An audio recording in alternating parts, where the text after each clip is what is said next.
నూతన ఎంపీల ప్రమాణ స్వీకారోత్సవం ఘనంగా జరిగింది. కాంగ్రెస్ అగ్రనేత సోనియా, కేంద్ర మంత్రి అశ్విని వైష్ణవ్ రాజ్యసభ సభ్యులుగా ప్రమాణ స్వీకారం చేశారు. వైసీపీ నుంచి 3 ఎంపీలుగా బాధ్యతలు స్వీకరించారు. మొత్తంగా 14 మంది సభ్యులు రాజ్యసభలో అడుగుపెట్టారు. కాంగ్రెస్ అగ్రనేత సోనియా గాంధీ, రైల్వే మంత్రి అశ్విని వైష్ణవ్ సహా 14 మందితో రాజ్యసభ చైర్మన్ జగదీప్ ధన్కడ్ ప్రమాణ స్వీకారం చేయించారు.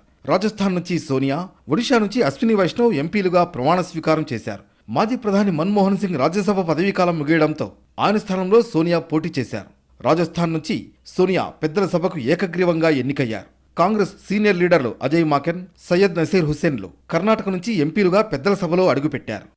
కొత్తగా ఎన్నికైన వైసీపీ రాజ్యసభ సభ్యులు వైవి సుబ్బారెడ్డి, గొల్ల బాబురావు, మేడా రఘునాథ్ రెడ్డిలతో కూడా జగదీప్ ధన్కడ్ ప్రమాణం చేయించారు. వారిలో వైవి సుబ్బారెడ్డి, మేడా రఘునాథ్ రెడ్డి ఇంగ్లీష్లో ప్రమాణం చేయగా గొల్ల బాబురావు హిందీలో ప్రమాణం చేశారు. కొత్త సభ్యులతో కలిపి ప్రస్తుతం రాజ్యసభలో వైసీపీ సభ్యుల సంఖ్య 11కు చేరుకుంది.